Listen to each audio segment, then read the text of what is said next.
Welcome back, and welcome to our session on education across the Middle East and North Africa region. Education, the critical factor in the ecology of progress, and as every writer on this region affirms, this is the crucial factor requiring the most public investment if future regional growth and prosperity and stability are to be assured. To chair this session, the Chief Executive Officer of the Jordan Education Initiative, a not-for-profit public partnership organization launched 7 years ago in collaboration with the World Economic Forum. The goal, education reform, the tools, information technology included. The leader, former Secretary General in the Ministry of Information and Communications Technology, Haif Banayan. Following more than a decade in private enterprise, what a perfect background, government and private, to turn to the education challenge. Let's meet our session moderator, Haif Banayan. Thank you. Thank you, Scott. First session after lunch, so it's going to be quite a challenge. But I promise you we have a group of very interesting speakers, so if you bear with us. I'll start with the introduction. On my left, Dr. Jalal Al-Ghamdi, Chief Information Officer at the Ministry of Education in Saudi Arabia. Mrs. Randa Ayyubi, Founder and Chief Executive Officer of Rubicon Jordan. Dr. Deirdre Butler, Senior Lecturer in St. Patrick College, Dublin, and Chair of Microsoft's Partner in Learning Worldwide Advisory Board. Mr. Rich Goldman, Vice President, Corporate Marketing and Strategic Alliances, Synopsys Incorporation, and Chief Executive Officer, Synopsys Armenia. Mr. Philippe Miro, Founder and Chief Executive Officer of Education Impact France. And last but not least, our good friend, Mr. Walid Tahabsam, President and Chief Executive Officer, Integrated Technology Group, Jordan. So, to start with, I'd like to set the scene for education in Jordan, and what are the key pillars for success? What are the main obstacles? What are the main policy changes or improvements that governments in Jordan and in the region should be addressing in order to effectively incorporate ICT in education? And I'd like to take that question, Mr. Tahabsam, please. Rahim. Thank you, Haif. I think 10 years back when we started focusing on education, it was not clear how government could use technology into education effectively. But today, after 10 years of proven track record of such thing, I think we can summarize it in 3 main pillars. One is basically vision and direction, and that comes from leadership. For example, if you take into consideration the countries that adopted technology into their education reform initiatives, like Jordan, Bahrain, Saudi Arabia, you will find out that this only happened and became a reality only because there is leadership behind the vision that makes sure that everything stays on track. This is one of the most important things that should be taken into consideration. Without this, I believe, there will be some kind of scattered initiatives, one there, another in a different place, and that will definitely cost more money and keep things off track. The second pillar, which is extremely important, is policies. Without proper policies in place, this cannot become a reality. And policies is basically the role of the government.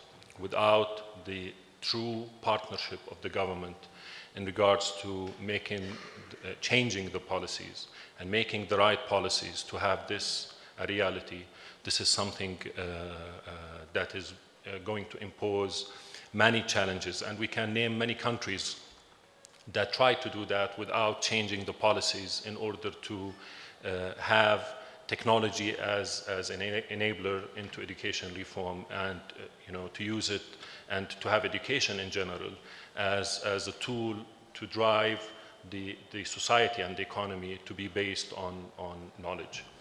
Now, that is extremely important. But again, without the third pillar, which is the partnership between the government and the private sector, the public-private partnership, in order to have the implementation plan in place, nothing of the first two will be able to see the light. And as I said in the beginning, I think we have enough track record in the past 10 years to prove that with a proper partnership, we can make miracles towards education reform. We have to remember that education, the way we used to teach in the 20th century, is not anymore sufficient for this 21st century. And that is something that we have, every single country in the region and in the world have to take into consideration. Not mentioning that education reform initiatives is not anymore an issue of the Arab world or the countries of the third world countries. If you look at the map, the world map, every single country from the US to name it has their own initiatives towards education reform. And only the countries, from my observation, that adopted in a way or another the three pillars that I have mentioned were able to succeed in a way or another. Yeah, can you hear me?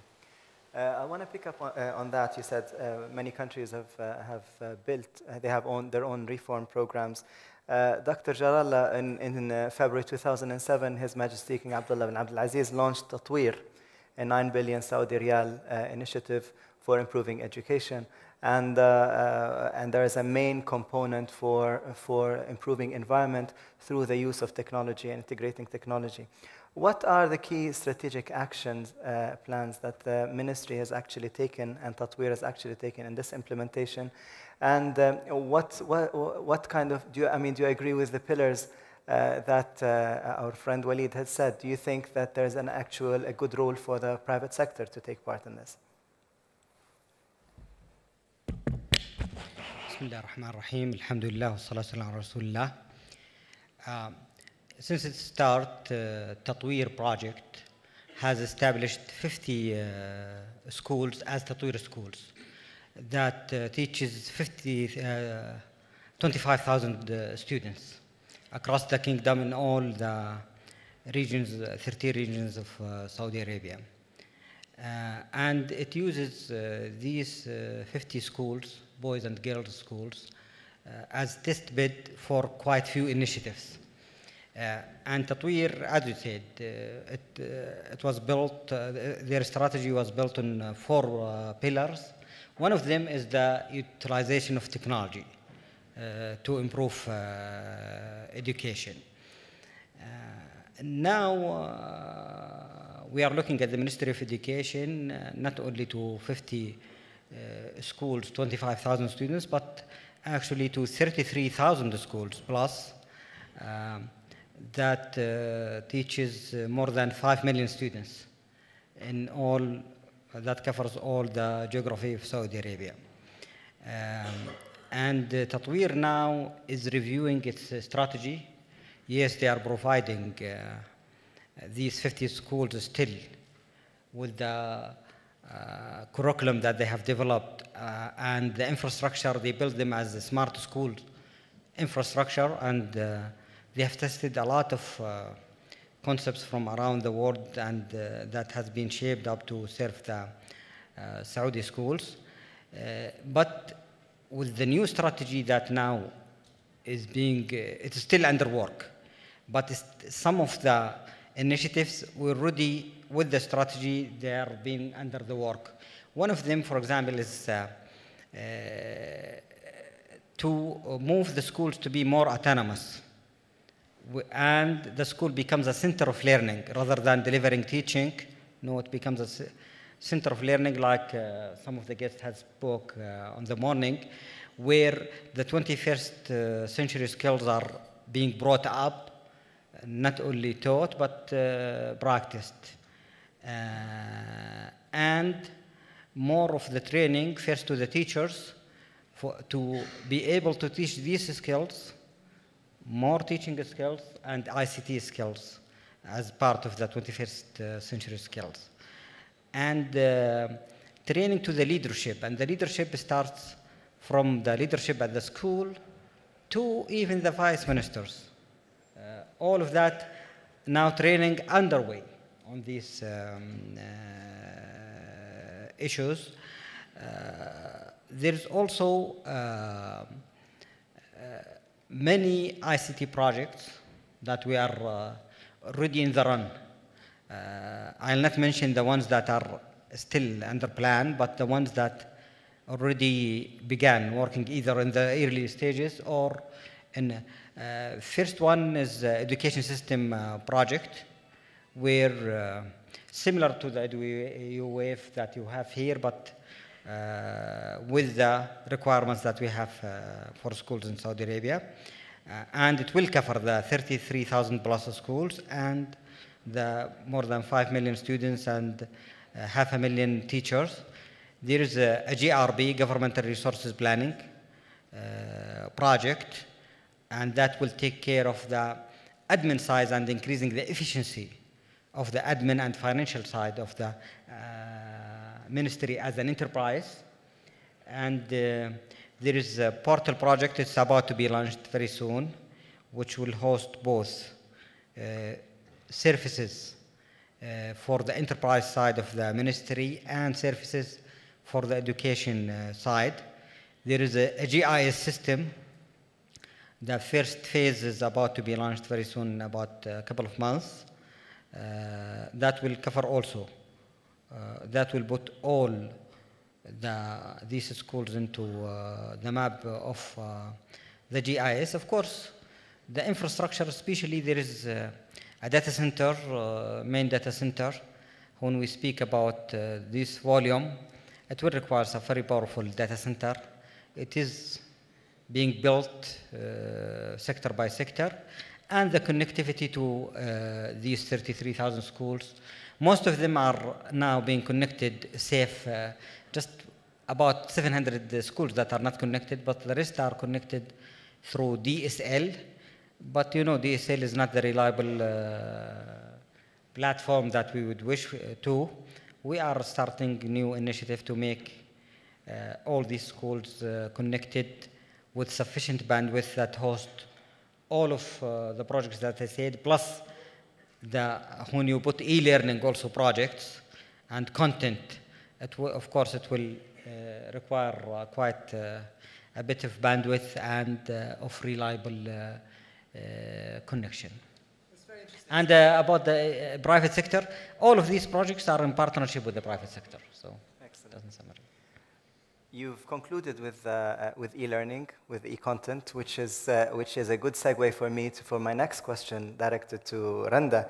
I mean, Rubicon is now well known as one of the progressive companies and one of the first companies that started the wave of e-learning in Jordan.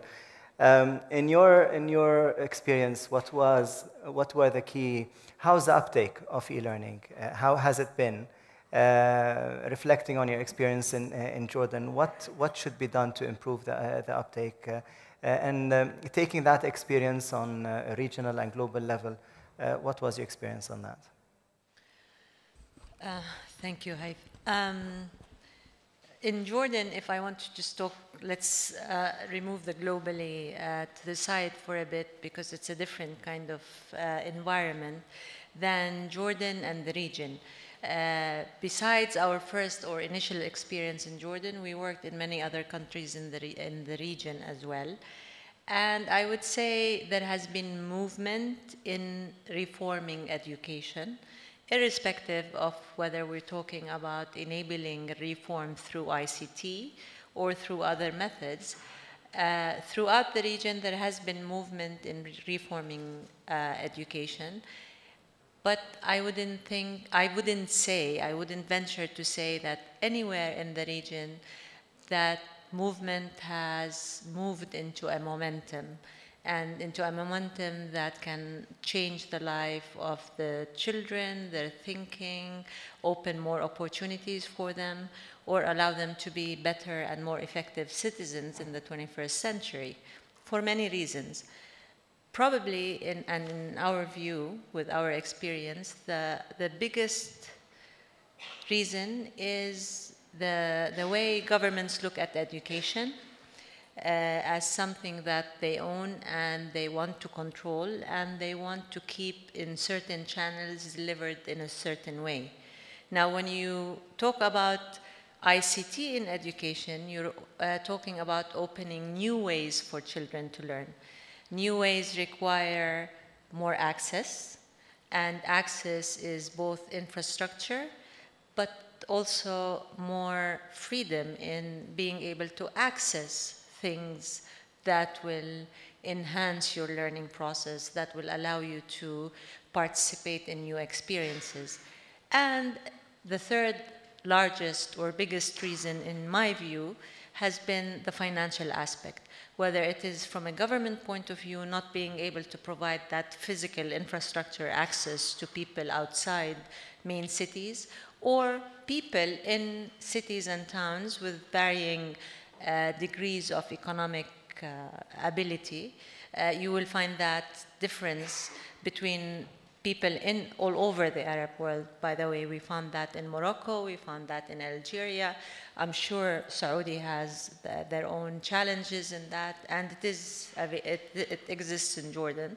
There are challenges in providing the access, the physical access, between cities and villages and towns, between people who can afford to pay for internet and computers at home to allow their kids to have access to the information. And the third problem, which is in varying degrees in different Arab countries, is the access that the government allows the citizens to have to content that is outside the curriculum. So I think we can go a long way in solving our problem across the region if we believe that we cannot control the information in the way we used to control it before. We have to allow more access, and we have to provide education that teaches our children on the ethics and what's good and what's bad, as opposed to closing everything down and not allowing people to have access. We have to give more equal opportunity to people to be able to benefit from the ICT services.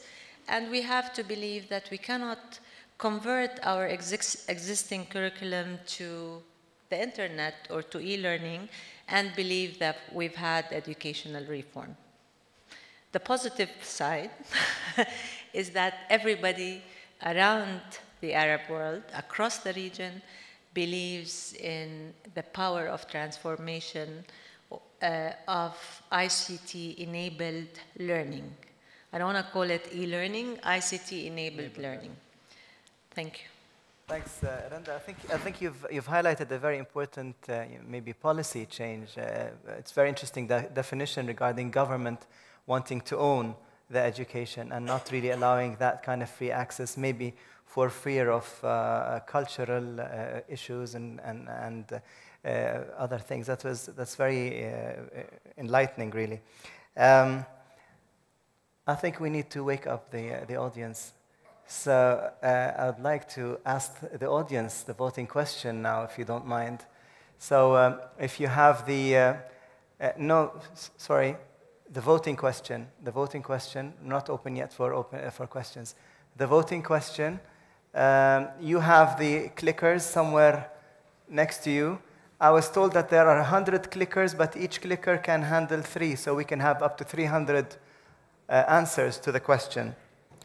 And the question is, do you find using technology in education is an effective tool that supports education reform? I mean, we've heard from our gracious speakers here, but we'd like to hear your input as well.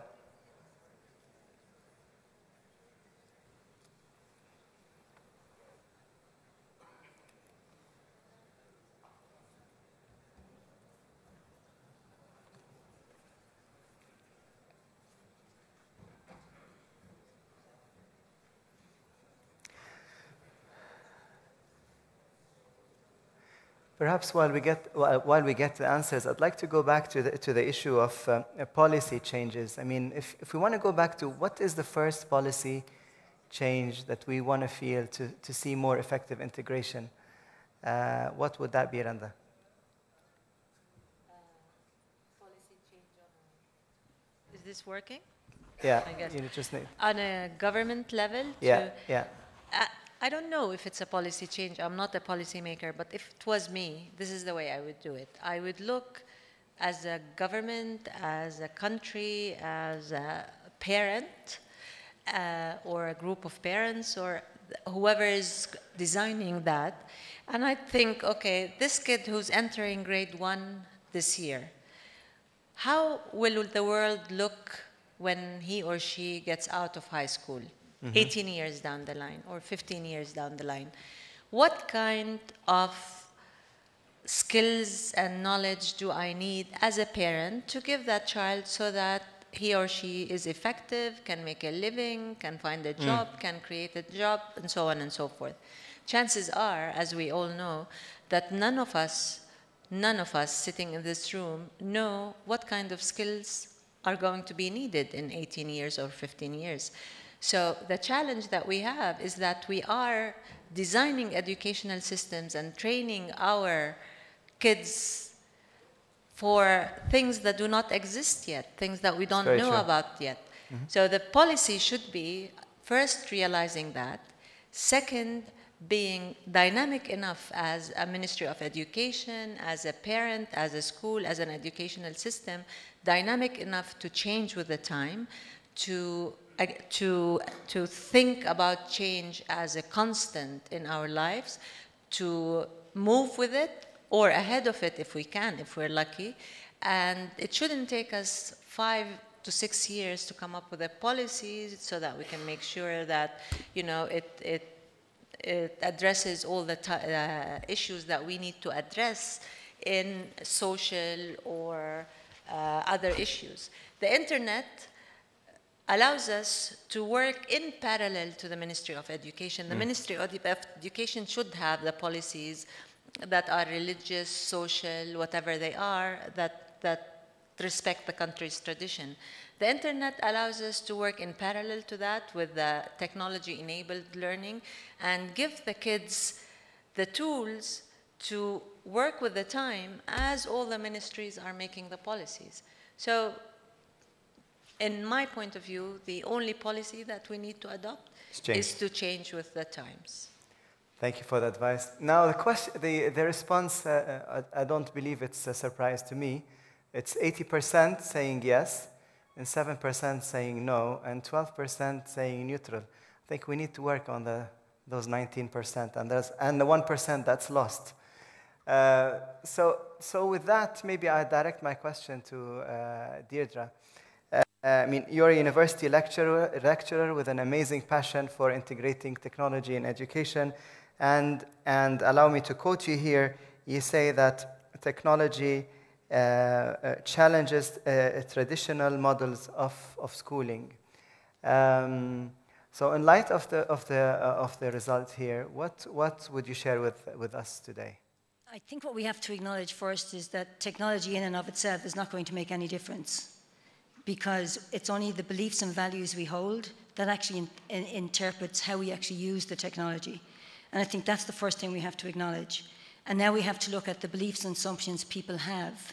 And that's a really challenging sort of thing to do, because our teachers, this morning I listened to the entrepreneurs, and they were saying, well, they need the skills of fear of failure. That's not an option. Risk-taking. Being able to think around corners, you know, creative thinking, critical problem solving. And I'm saying, are they the things that you're actually developing in your schools today? Are they the things that you have prepared your teachers to actually design learning environments for? And in response to your comments, it was, you said, okay, we're trying to prepare children for a world which we don't know anything about. So, as Toffler said, the illiterate of the 21st century are not going to be those who can't read or write, but those who can't learn, unlearn, and relearn. So we have to actually develop a sort of body of people that can actually change with the times. Our schools up to now, and maybe even still a lot of schools, were preparing students for a fixed body of knowledge. So knowledge was seen as fixed in neat packages that was doled out at grade levels, and that once we and the teacher was like the gatekeeper of that knowledge. But with the advent of technologies and digital tools, there's been a knowledge explosion that we can't control anymore. So rather than having children and students as consumers, we need to actually develop children and students' abilities to actually be producers, to actually use the tools effectively so that they can actually promote understandings. And for that respect then, the roles in school change. So rather than the teacher being the gatekeeper, maybe we should actually have programs that actually prepare teachers for being learning professionals, that they model, next practice, not best practice, but next practice of learning, and that they actually are co-constructors of knowledge with their students, so that they actually begin to develop and actually begin to think creatively for themselves. So that's what I would try and look at. And maybe we then need to look at teacher preparation. I don't like when people talk about training, because I really feel, training has different connotations. For me, you need your best and your brightest as teachers. They should be learning professionals, and they have to be prepared and developed. As Michelangelo said, you have to be ancora impora, you have to be lifelong learners, and everybody has to be a lifelong learner, because the sands are changing too quickly beneath our feet. Thanks, Tidra. So I hear you here agreeing with the concept of change, and you've highlighted a very important point now, which is the teacher, that they have to be the best of the best, and they have to be lifelong learning, which I believe in the world at large is always a challenge sometimes to recruit the best teachers. But since you're a university professor and we've moved to the universities, we always tend to neglect a little bit higher education. And I would like to address maybe my question to Rich here. Rich, Synopsys is a world leader in electronic design and automation. How well do you see the university's graduates really meet your requirements, your job requirements? I mean, everybody here prides themselves that, like in Jordan, we have like 5,000 graduates every year. Do they meet the job requirements? Are there more specialties that are coming up, especially now Randa and Deirdre mentioned the idea of the jobs and the employability. Are we meeting the demands of companies? And how can private sector companies help in improving that? If you look at what's going on in the region, in Abu Dhabi, ATIC is about to invest $6 billion or more in a semiconductor fab. And so this region is about to become a major player in the semiconductor industry. Now, this is an industry that's extremely complex, and it moves very, very fast. Intel today is designing and manufacturing chips at 20 nanometers and 1 billion transistors on these chips. The industry moves at the pace of Moore's Law, which is doubling every 18 months. So when this semiconductor fab in Abu Dhabi opens 3 years from now, we will have double the complexity and then double it again before even the plant opens. And so the education that's being provided to engineers in this region really needs to be brought up significantly to meet that demand. Because there's going to be a need now for well-educated specialists in this region for manufacturing and for design. The manufacturing happens in Abu Dhabi. The design can happen anywhere. There's 100,000 designers of advanced chips in the world. So imagine if here, say in Jordan, we could educate 5,000 designers. You'd have 5% of this world's industry right here in Jordan. It's a real opportunity to make an impact. Now, of course, you need absolutely top-notch training to be able to do that, top-notch universities. And the only way to do that is to partner with the private sector. There's no university in the world that could be expected to keep up with the change of pace of an industry like the semiconductor industry. And there are many other industries in ICT that are changing just as quickly at the same pace, the internet, for example. And so we need that private-public university partnership to make this happen. And it can work. I know it can work because we've done it. In Armenia, which is a very poor country, we've partnered with the government there and with the universities to build a curriculum around semiconductors that's absolutely world class. And today in Armenia, we graduate 130 graduates a year. My company has over 500 people in Armenia doing R&D. Over half of them have graduated from this program. This program is now being taught in Russia, it's being taught in India, it's being taught in China. We started in Saudi Arabia and UAE. In fact, today we're announcing agreements to teach this curriculum here in Jordan with Jordan University of Science and Technology. Thank you.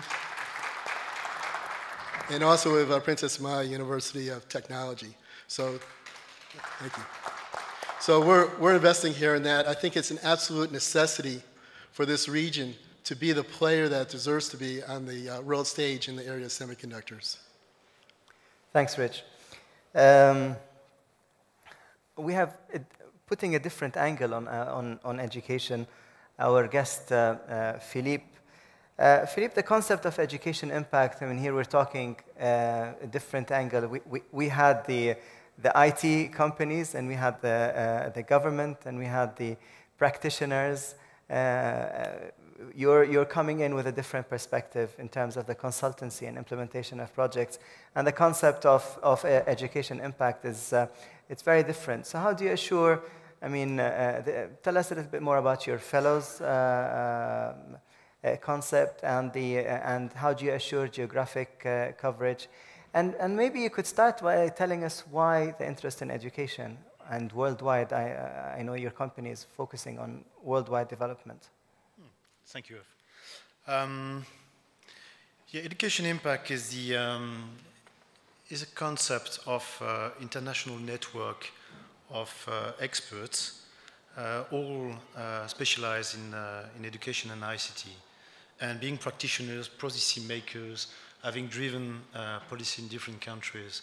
So hearing this morning at some of discussion about the cloud concept, I realized that maybe we have invented a kind of cloud consultancy-based organization where the consultants are all around the world and do participate to some of the missions based on their expertise that we bring together to address the specific needs from our customers. So far we count 20 fellows from over the 5 continents, and we already have over the last 3 years been delivering activities in over the 5 continents. So we see the education system as being a system and a complex one. Being a consultant, you will not be surprised by that. And we, based on what I've heard earlier, we position ourselves in the area of the system approach. So I heard about vision, direction, leadership, about policies, about public-private partnerships, and based on the expectation I've heard also this morning on the need to expectation to have the education system to provide skills for the industry, skills for the entrepreneurship. I see that there's probably one part missing here, which is probably the monitoring and evaluation of how the system works, and also how all these pieces align together to achieve these goals. So that's the way we see the education system and the way we try to approach it with this group of expert fellows of education impact. Thank you, Philippe. Do we have any questions from the audience? Okay, we have one in front, been dying to ask questions since he came in. So.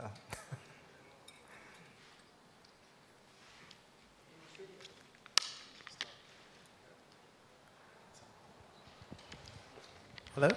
Yeah, it's working. So it was more about this whole notion that... Sorry, if I could ask you to introduce yourself. So sorry. Sachin Logal, CEO of Niveo.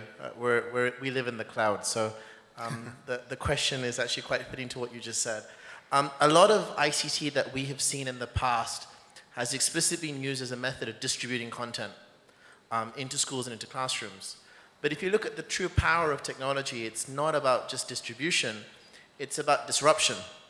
And my question to the panel is the MENA region really open to disruption of social education, of allowing new methods that may, stretch cultural and ethical boundaries as a method to allow the population to really leapfrog ahead? Interesting question. Walid, sorry, we'll have comments from Walid and comments from Brenda. Actually, this is something that I wanted to comment on before, so thank you for asking. No, the answer is definitely no, not in the coming 5 years. This is why you need to have a solution, in place that can manage the whole thing. And by managing it, every single country will be able to decide on the ethics that they want to use in order to do that. For example, the issue of controlling information and access, like what Randa mentioned before. Although I agree with most of what Randa talked about, nevertheless, when it comes to the issue of access and control, we still live in an environment where we have ministries of education, and I think that is for a good reason, because what we cannot do for sure for the coming some good time is just open the internet for our children in order to learn the way they want and from the sources that they would like to choose from. Now, having a solution in place, a platform in place, is definitely a tool to control something of that sort. And by having said that, I don't mean if we get things centralized that we will lose the localized flavor of the whole formula. We still can have a centralized entity with decentralized functionalities, and that definitely will help every single country in the region. Even if we don't have to take it at the country level, we can take it at the regional level and help moving forward. Because the notion of saying, maybe we are behind in education because we are a closed society, I tend to disagree with that. And at the end of the day, we have every single nation, every single country in the world have their own religion constraints, social constraints that needs to be protected. Today, if you leave your child, 5-year-old child, on the internet, unguarded, in 2 minutes, he or she will be definitely in the wrong place. And that's interesting. This is something that we don't want to have in our education system. Thank you. Randa, do you agree with that? I don't, but I don't with many things. I do with a few things. I think it's a debate in its own. It takes hours. Let me tell you this, and I'm sure you all know it. Water, if with the force it has, can either fill a dam and generate electricity, or it can be a tsunami and be destructive. The Arab world, with the number of young children, the growth rates, the structure of how we are and how many people are below the age of 18 and how many are below the age of 15 is exactly like water. If we don't learn to educate ourselves on what can be done with that water for it to become a constructive energy, it will be a destructive energy. In my personal opinion, and the debate on this can go forever, you can never be constructive if you forbid. You can only be constructive if you educate and teach them what to get into, what they should get into and what they shouldn't get into on their own. I mean, the growth rate is 5%. We have 300 million people. 70% are below the age of 17. There's no way anyone can control this.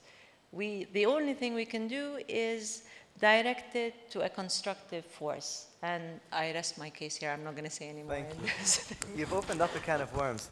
Dr. Jarallah would like to comment on this. Yeah, I like the example of the dam.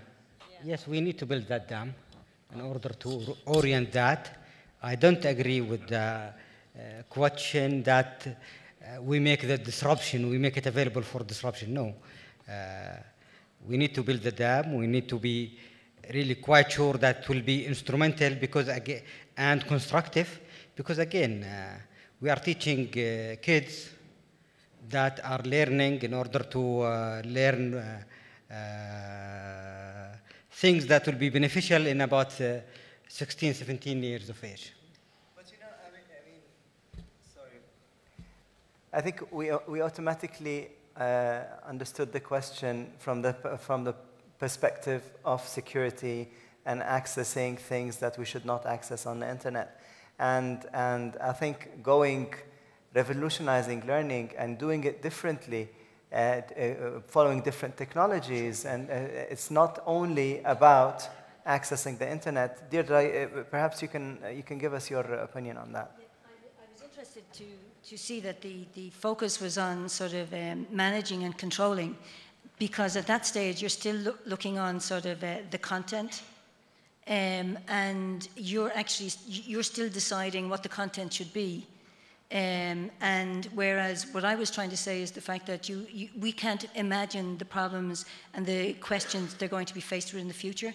So we need to educate our children and our future people that they will question, that they can manage their environment. We need to trust. We need to trust the teachers. We need to actually trust the people that are growing up as well, that they can manage this. As well as that, we need to educate them. We need to expose them and design learning environments, initially safe learning environments, that they can actually tackle problems and really tackle problems, authentic problems.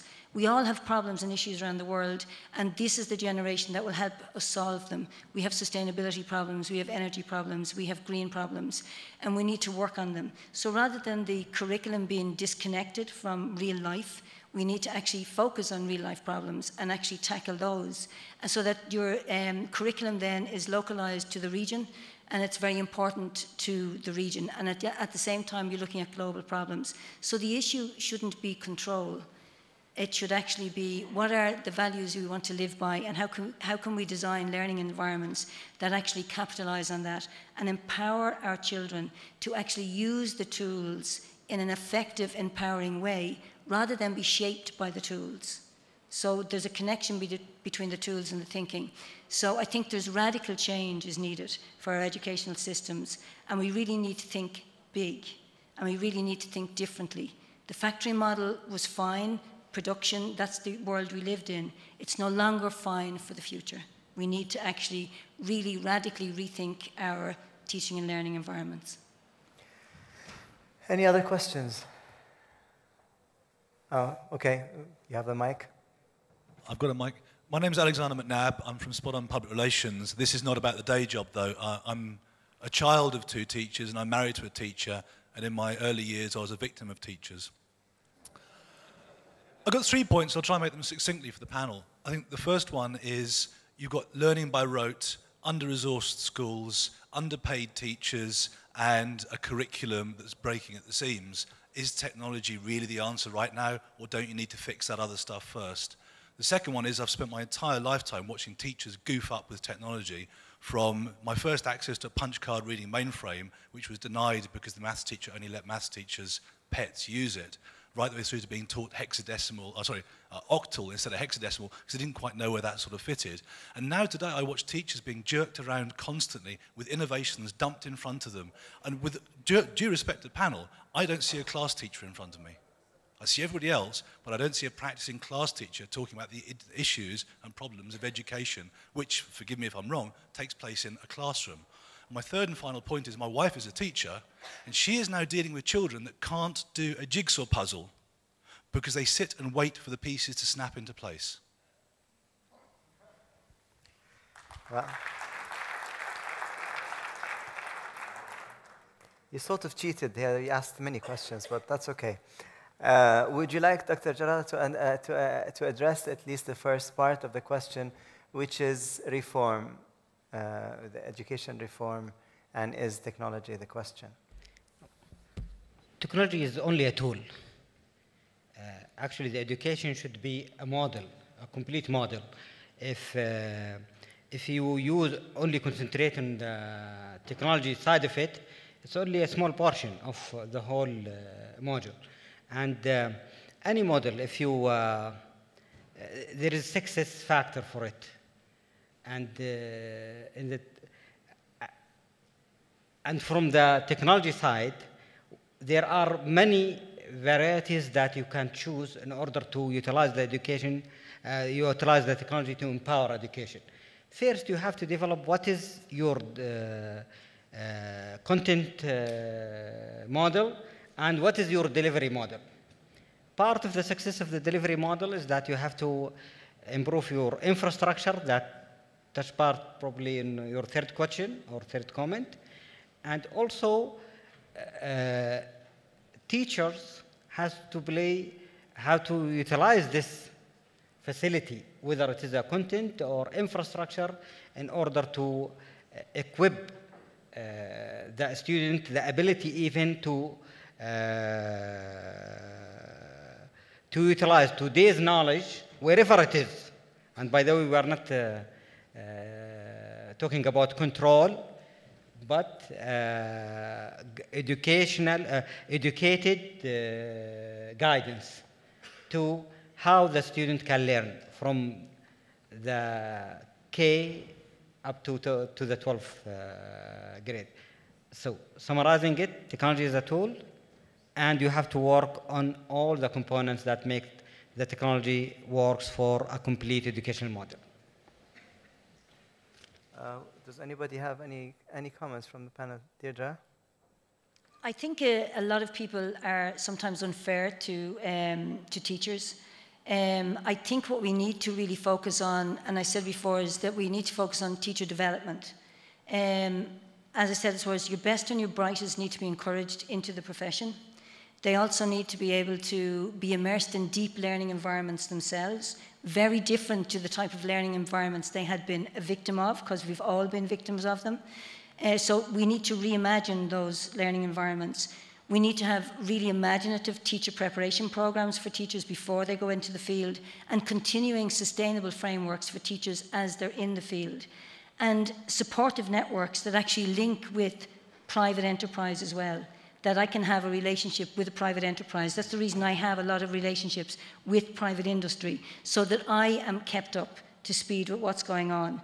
And we also have to learn as well that we are not sort of the still point of the turning world, that we're actually part of a partnership, and that we can call on people and the community as we actually try to design a learning environment, so that no longer are we just sort of the isolated individual in the classroom, but we actually are part of a larger network, and we actually model society, and that we're not actually sort of a separate sort of ecosystem. We're actually part of that ecosystem. So we have to broaden our understanding of what a traditional classroom looks like, because nowadays the classroom has no walls and no boundaries, and we need to be able to capitalize on that.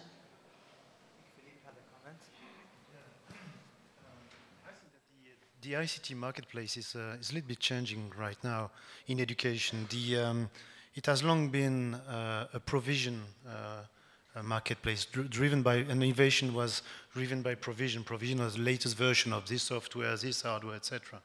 And I think now the governments are changing the way they see innovation in education, the way they invest in education. It's much more service-based than it was product-based in the past. And we start seeing the education outcomes being central to the decisions that are made. So bringing the technology much more closer to the educators' need, and giving them more flexibility also to implement the changes. But you know, if you allow me to reshape the question a little bit, I mean, in the session before this, we talked about, as part of the ecosystem, we talked about creating entrepreneurs. And of course, education is a major enabler. Do we truly feel that technology can help us produce the future entrepreneurs of the future? Can I have Brenda first and then Dr. Jarallah? Just for me, Really quickly, I don't think it should even be a question if it's necessary or not. Technology is the great enabler of the 21st century. It is here to stay. We have to deal with it. Our kids can. We have to teach ourselves how to deal with it. How to integrate it into education, it is part and parcel of their learning process. I think putting that question forward is redundant nowadays. It is here. Technology is here. It's the great, it's a great enabler. It's a powerful thing. We want our kids to be able to use it. That doesn't mean we're substituting teachers or, removing human interaction. It just means that they live in a world where everything's going to be digital. Technology is going to be the make it or break it of people and nations. Let us integrate that as part of the learning process and education. That's how I think about it. So I assumed you agree. Agree. Okay. Can we open up for another question? I think يا ريت الاشرز يكونوا available أكثر. Thank you. I actually have two quick comments. I think you look at the history for the last 100 years. If you worry about security and privacy, technology did not wait. From photography to phones to TV to smartphones to the internet to the web. The more you worry about security and privacy, technology kept moving forward, never stopped. So we have to get used to it and move forward with it. National Academy of Engineering in the US did a study recently on the top challenges facing humanity, started with energy, ended up with education, that the current educational delivery system has to be revisited in a very big way. Because if economies in the future were driven by know-how and knowledge, now it's not the knowledge and know-how that really drives the economy. It is the ability to have the critical thinking, to be able to talk the interactivity, where knowledge is available, but how do you use that knowledge in order to be innovative and creative? Economies of the future are not going to live with the old model of education delivery. The economies of the future have to take it to another level. That's the level of innovativeness in education delivery. I think in the US they are facing that challenge.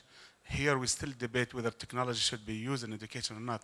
I think we are beyond that discussion. Now the question is, how can we use technology or education and technology to be innovative and creative through interaction? It's not the knowledge that we have value for. Our value is no longer in what we know, because the knowledge is available.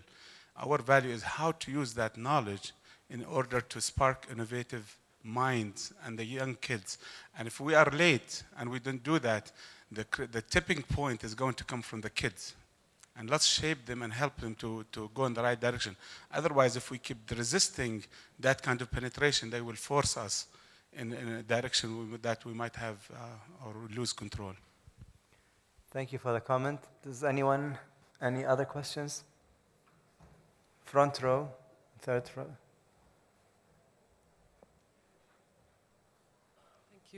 Nadine Touqan, I'm a film producer. I just have a comment on the use of the word technology when we speak about education. I think it's terrifying and it's too technical of a term, and that's why we're asking ourselves, do we need it or do we not?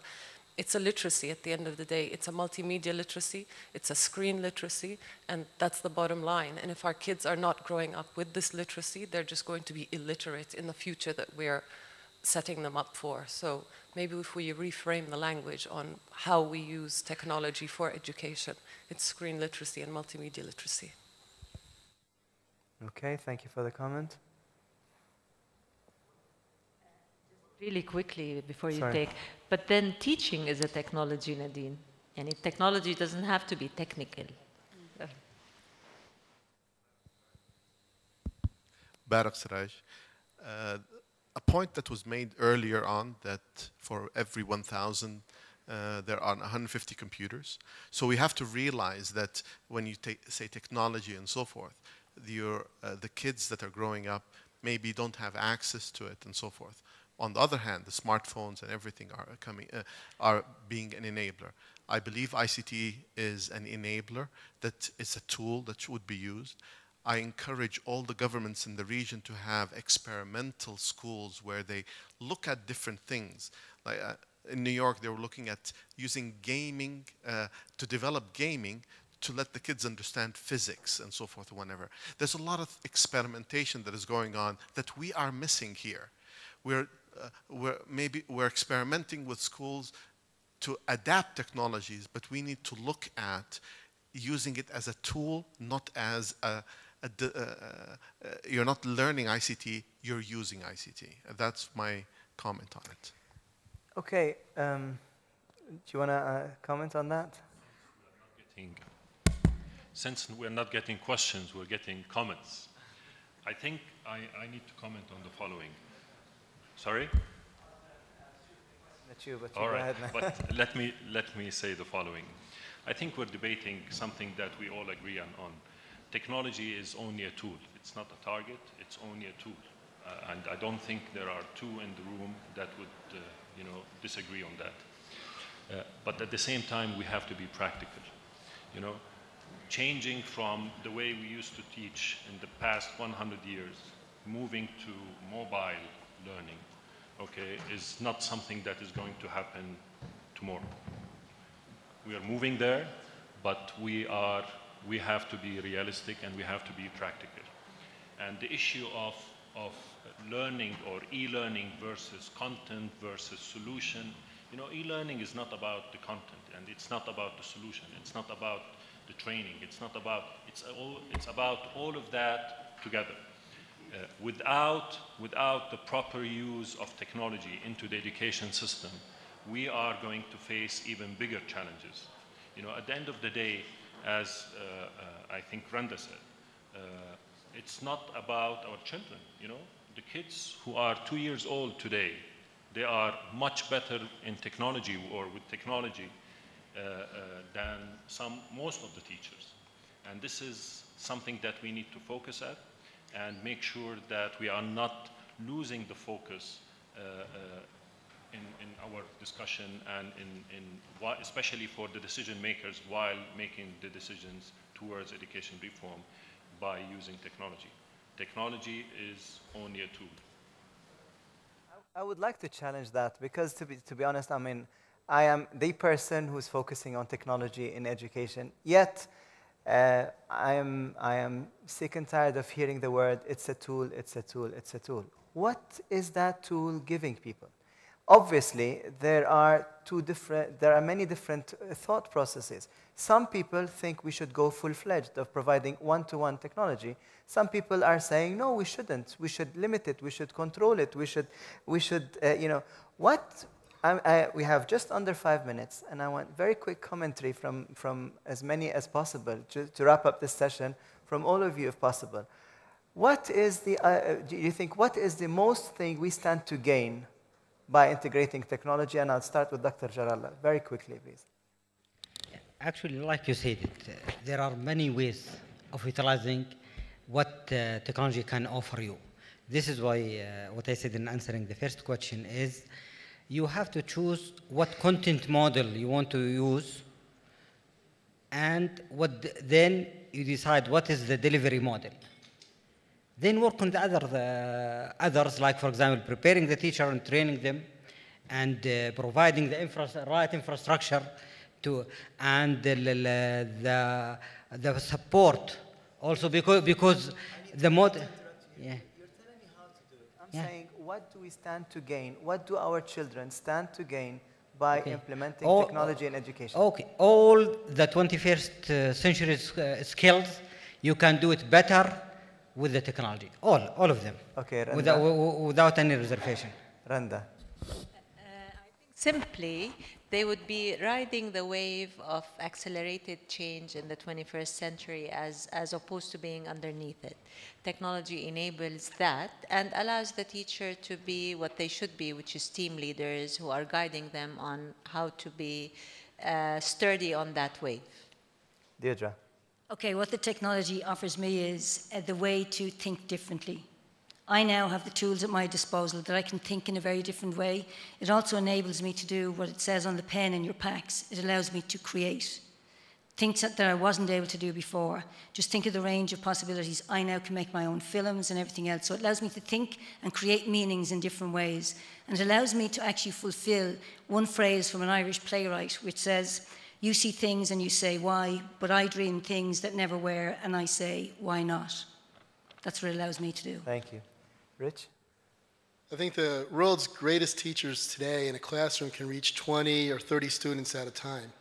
If we just look at one aspect of technology, which is distance learning, that gives every student the access to the world's experts.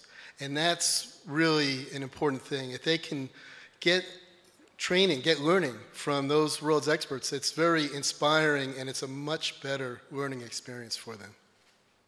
Philippe? I would say the technology will help understand a quite complex concept and understand them through multimedia objects that can easily make them understandable by even young children. What is it? I think technology is a tool not only for children. We have to think about the teachers, we have to think about the administrators, and this is how technology can become an effective tool when we consider all stakeholders that belongs to the education system. So it's not only the children that we focus at in terms of technology. It's all the stakeholders within the education system. Thank you. I think we've just about used up our hour. I think there's a lot more potential for many questions, but we don't want to be asked to leave the stage, so we're going to be leaving gracefully. I would like to really thank our great panelists for a very interesting discussion that you had, and thank you very much for interacting with us. Just a quick announcement. I think there is a delay, but I think there's a coffee break right now. I don't know if that's still valid, and there's a breakout session, a panel, roundtable discussion for synopsis around universities' role in developing knowledge-based economy in the MENA region. So participants in that session are kindly requested to go to the room next to the press room, and I think it's downstairs. A round of applause for our panelists. Thank you very much.